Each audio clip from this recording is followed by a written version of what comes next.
Haas reveal 2023 car. Haas is the first Formula One team to reveal its 2023 livery, with its new title sponsor prompting an infusion of black into the team's traditional white and red colors. In this video, we'll take a look at the new sponsors the team will have this season, how they'll affect their development, and what we can expect from the only American-owned entrant. New Haas sponsor and livery. Last October, Haas announced a multi-year title sponsorship agreement with MoneyGram, an American money transfer company.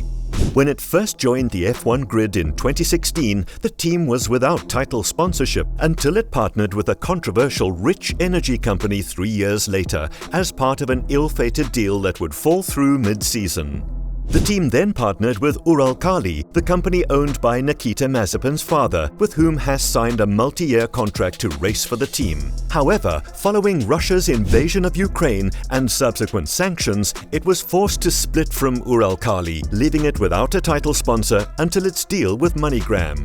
According to the team principal Günther Steiner, the new title sponsorship is the most significant financial investment in the team's history. And it will allow Haas to operate within F1's budget cap for the first time in 2023. Small MoneyGram logos were featured on the front nose of Haas's 2022 car as part of a group of sponsors. But this year, the company's branding will be prominently displayed across the front wing and on the engine cover. I like the livery. It's undoubtedly a more elevated and modernized look, which is fitting as we move into a new era alongside MoneyGram as our title sponsor, Steiner said.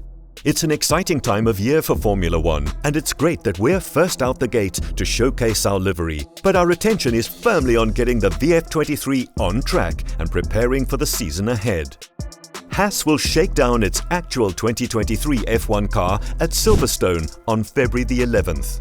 Kevin Magnussen returns for a sixth season with the team, joined by the returning Nico Hulkenberg, whom Haas chose to sign to replace Mick Schumacher. Gene Haas, team founder and CEO, has emphasized that the team's Magnussen-Hulkenberg pairing is more than capable of delivering points finishes, and that the natural goal in 2023 is to score points more consistently. Will they be able to pull it off? To answer that, we need to go back to 2022. Haas under threat in 2023. The 2022 Formula One season, by all accounts, represented an upturn in fortunes for Haas. Did it make the most of its opportunities? Most likely not. Did it demonstrate the flashes of potential that were previously hidden in the early years of this decade?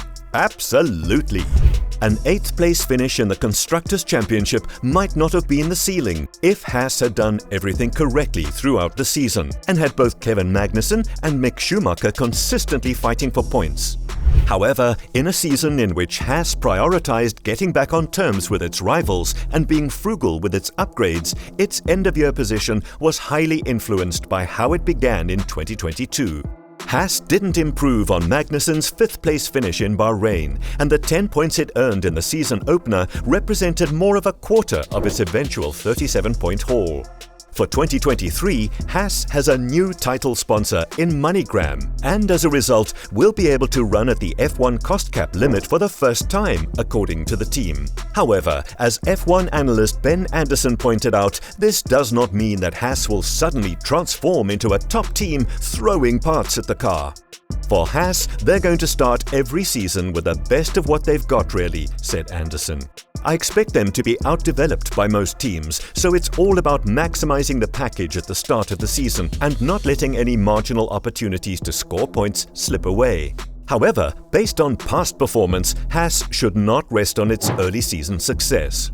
Though its 2022 result isn't a direct match for the 93 points and 5th place finish it achieved in 2018, a season in which Haas had 3 top 5 finishes, there are parallels between how impressive that season and the 2022 campaigns were compared to the 2 that came before them. So Haas will, in turn, be hoping to avoid a repeat of the false dawn that was its 2019. Haas can't repeat past mistakes. That year, as it had the year before, Haas began the season as the best of the rest outside of F1's established Big Three. Kevin Magnussen finished 6th in the Australian Grand Prix and the only non-Mercedes Red Bull Ferrari driver on the lead lap. In Bahrain, he qualified 6th, with just 0.005 seconds ahead of Red Bull's Max Verstappen, with teammate Romain Grosjean 8th in Q3. Magnussen then dropped to 13th in the race from his pole position, typifying Haas's season.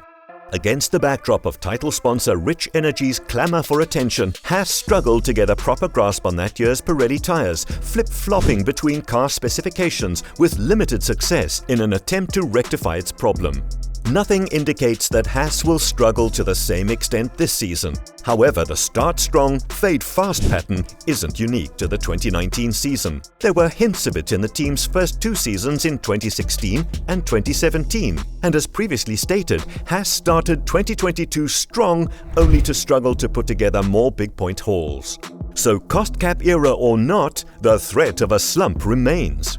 I suppose the danger with Haas is that they threw so much at the 2022 rules reset and started with a car that was at its peak, very high performing, capable of getting a pole in the right circumstances, continued Anderson. But how are they, with such a limited operation, going to trade off 1 year against the next? I can't see them starting this season as strongly as they started last season relative to the opposition. And as the rules mature, you would expect teams with greater resources, bigger technical teams, to just overhaul them in the development race. And that's my fear for Haas in terms of slipping back or maintaining their position near or at the front of the midfield. But there is another side to this coin, and Haas has a real chance to return to the front of the midfield this year. And one person who might just help them achieve that is none other than their new recruit, Nico Hulkenberg. How Hulkenberg will help Haas. The German last raced full-time in F1 back in 2019 with the Renault outfit, but lost his seat as they elected to bring Esteban Ocon on board for the 2020 season. During his absence from the grid, Hulkenberg has filled in for Sergio Perez, Lance Stroll and Sebastian Vettel after all 3 tested positive for COVID-19 at different times. His last race was the 2022 Saudi Arabian Grand Prix, where he finished 12th for Aston Martin as a reserve driver. Hulkenberg replaced Mick Schumacher at Haas after Günther Steiner felt his midfield point-scoring prowess would be a better fit for the team. Speaking after driving the Haas machine at the post-season test, Hulkenberg explained that his one goal is to come back and not have any regrets. For 2 years, I wasn't too stressed about not driving and was also enjoying life out of the driving seat, Hulkenberg explained. It's much more relaxed and there's other benefits, but then it kind of creeps back in, the desire to be back on the grid, to go racing, to kick ass and be in the driving seat. There was no fear in not knowing whether a seat would materialize. The teams ultimately make the decisions who they want in their cars, and they usually choose what they think is best for them, who will have the best results to be the most competitive. I guess Haas looked at my career, my statistics, and at current COVID races, and in the discussions, I guess I convinced them that I'm a good choice. Hulkenberg is a driver who has produced some costly errors, most famously his off while in the hunt for a podium at Hockenheim in 2019. Some argue that this is a part of a pattern in which he chokes when a big result is on the line. But while it was a painful error, it should be noted that only 4 times has a driver in the same car as Hulkenberg finished on the podium. Sergio Perez was involved in all 4 of those cases, often as a result of his performance in races where tyre management was critical. But it should be noted that in Monaco in 2016, Perez finished 3rd when Hulkenberg, without a badly timed safety car and a strategic error, should have done so. But Haas isn't bringing in Hulkenberg to win races. It's to consistently score points, which he has done throughout his career with 97 points finishes in 181 starts, including 3 4th-place finishes. This includes his famous result in the 2013 Korean Grand Prix, which earned him the praise of none other than Fernando Alonso. And while Hulkenberg has yet to live up to the promise of his pre-F1 career, in which he won titles in German Formula BMW, F3 Euro seasons, GP2 and A1GP, he's far from a failure in F1. His track record is more than adequate for what Haas requires. What do you think? Does Haas have a good chance at challenging the big midfield players this season? Will Nico Hulkenberg be a good addition to the team? Please let us know in the comments section below. If you enjoyed the video, please consider liking it and subscribing. Be sure to click the bell icon to be notified of future uploads. Thanks for watching.